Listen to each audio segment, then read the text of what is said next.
Hello, this is Julian with Coffee Reviews, and today we'll be reviewing the El Diviso wash processed Colombia from Hatch Coffee Roasters. And there's the bag right there.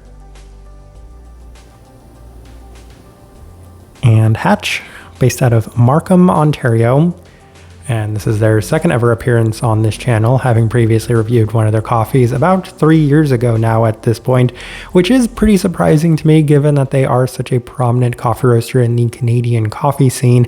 And I don't necessarily have a good reason for why we haven't reviewed more of their coffees. If anything, they have released some coffees that I've been very interested in, including a Tanzanian Gesha several years ago that I very much wanted. It just sold out before I had an opportunity to purchase that coffee, and since then I've never actually had a very good excuse to purchase one of their coffees until recently the owner of Ondo Coffee in Los Angeles reached out to us and asked us to review this coffee. So we said, you know what, why not? Let's go ahead and pick it up. It sounds very weird, so it'll definitely be an interesting review. We will see how this one did turn out, as this right here is day 50.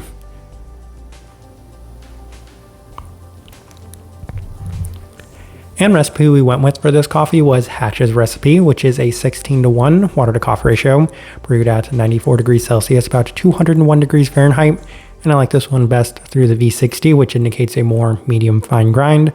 Roast profile for this coffee. So one thing I found kind of interesting when looking at Hatch's website was that they do say that they are Nordic inspired, so they do strive for a profile like that. And their coffees are certainly lighter than a lot of what I've experienced from a number of other Canadian based coffee roasters until more recently.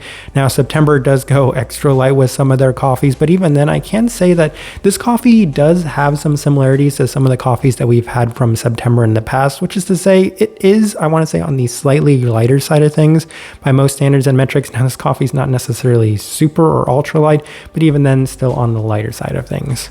With all that out of the way, let's go ahead and start discussing this coffee. Day 21, first impression, and we did opt for the V60, and the coffee is a bit rough, as kind of expected. Now, this coffee right here, it was fully intended to be one of those coffees that's just very obscure and out there, and I'm not sure what you should be expecting from a coffee that does have an oregano note listed on there. As a lot of people were comparing this coffee to the El Diviso pizza coffee that we had from H&S earlier this year as well, with a very strong foresty quality, and that's kind of the first impression that I did have from this one, as it's slightly piney and reminiscent of what I would describe as tree bark. In addition to that, the peppercorn feel is very prominent, as the spiced tone is wildly intense. It doesn't cool off particularly well either, as the skewed brightness is presented in a slightly harsh finish. So that's just my first experience from this coffee, and I said, oh boy, we have 7 more days to work through on this one, and then 1 more brew for our final review of this coffee. So let's see how this goes from here, as on day 23 we opted for the Chemex, and there were still a lot of strong issues with this coffee, as it's far too spiced right off brew, as it's very reminiscent of the El Placer coffees we've had earlier this year from, well, I should say last year actually, with that very strong hot pot like feel to them, a slight pencil shaving feel with an overly intense spiced tone as well. So as of this moment, nothing I really like in a coffee, but it's making for an interesting review.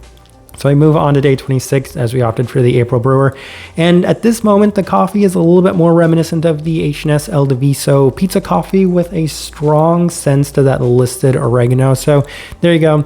We're feeling a lot of the oregano-like qualities to it. The brew itself is yielding a slightly garlicky bread sense to it, while the cup does end up being slightly better balanced despite the obscure hot pot-like feel.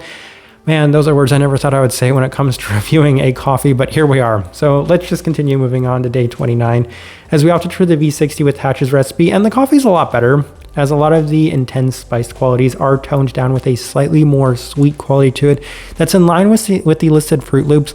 And seeing that Fruit Loops note on there was pretty interesting to me, because Geshas, Panamanian Geshas specifically, at times can have that slightly grainy but sweet floral quality that is reminiscent of Fruit Loops. So I was like, you know, maybe this coffee, in spite of its listed peppercorn and oregano, might have a very nice theme to it. But this is the first time I experienced that, and it's actually quite nice when you do experience it in this coffee, as it has that sweeter fruit aroma that's presented off the brew, but it is a little overpowered by the spice, though today it's better balanced. So at times I could say I'm experiencing a little bit more of that fruit quality to it to kind of counteract that very intense, well, for lack of a better word, hot pot like feel.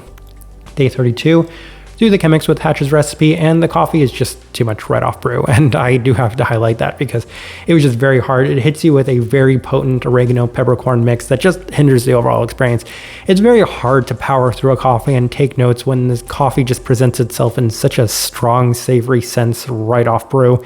Afterwards, the listed fruit cereal sweetness is presented, but the strong spice qualities just really dominate this one.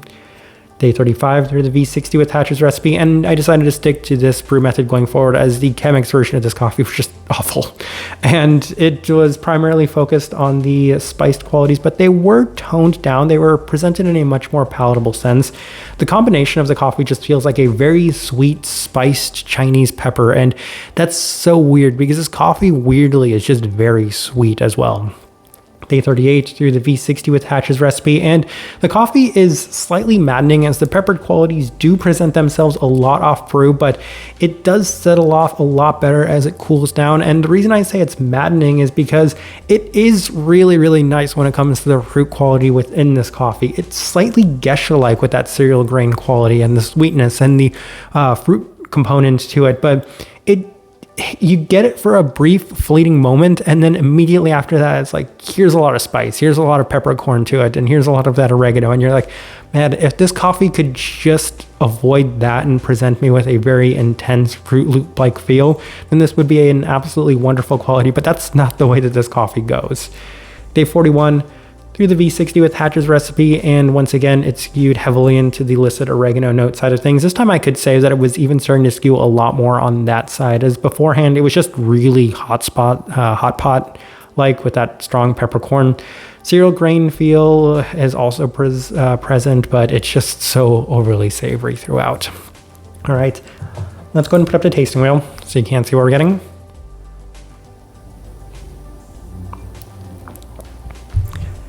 And we have a handful of level 5s. Let's go through those, and we'll start with the finish. Level 5. Yeah, so after you're done drinking this coffee, you taste this coffee for a very long period of time. And long after this review is done, I'm still going to be tasting the hot pot-like aspect of this coffee. So level 5 finish, it's one of those finishes where you could say level 6, level 7. I mean, it's just so intense and it skews in such a strong savory direction that we'll just dive right into that. Spiced quality and savory quality both there at the level 5. I don't really know what more there is to say about those two things because I've been highlighting just how prominent they are throughout the entirety of this coffee. There's no lack of intensity to it. This is one of the most intense coffees that we've reviewed in quite a bit, so yeah, think of that what you will. Spiced is about as justified at that level 5 as we could imagine for any coffee. If anything, you could also probably push that up even higher above the way that this tasting wheel charts. Same thing with the savoriness, because that oregano-like quality, at times I didn't mention it as much, but that doesn't necessarily mean it wasn't there. It just means that that spiced quality really seems to dominate the rest of this one. A couple of level 4s. We'll start with the cleanliness level 4. And it always bothers me a little bit to discuss the cleanliness of a coffee like this, because what can I really say about it? It tastes the way it does, and it's extremely well defined, and it's extremely well pronounced, and it's not really fermenty or funky. It's just a weird taste. So yeah, it's still presented in a very well-defined sense. So by that logic, I can't really penalize it for anything. So level 4 is where we kind of have to put that, even if it just doesn't necessarily feel right to put it there. Sweetness, level 4. I continue to mention the fact that this coffee is a little bit maddening because it is very sweet, and if it wasn't for the other qualities that just seem to hinder the experience, it could be a very enjoyable coffee, especially with the sweetness that it does offer.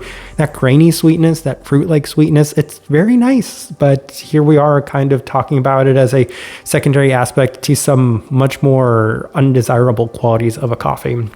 Citrus fruit, level 4.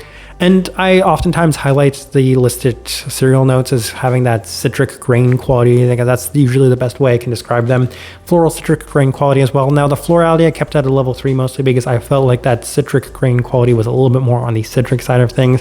But given it's very well pronounced. I mean, Fruit Loops are a very well pronounced note on here. If anything, it reminds me specifically of the yellow Fruit Loop, though I don't know if the Fruit Loop colors have any different taste to them. But even then, it just feels a little bit more, I want to say, tart in that sense. So level 4, where we opted to put that. Let's continue on. We have a lot in this tasting wheel. A couple of level 3s. We'll start with the acidity level 3. Not necessarily the brightest coffee. For all I know, it could have been. I just couldn't necessarily taste it because the only other experience I had was that just very strong spiced quality. Florality level 3. I mentioned that a lot when discussing that grainy citric quality of this coffee within that floral sense to it. So it justified enough to be at that level 3 mark. Saltiness and berry fruit level 3. Man, we have so many level 3s in this coffee. Yeah, it was weirdly salty too, so tack that on to the abundance of other characteristics that are presented within this coffee. Berry fruit level 3, I felt like that was more of the fruit quality that was presented within this one, along the lines of that Fruit Loops like tone to it. So yeah, more level 3s to discuss.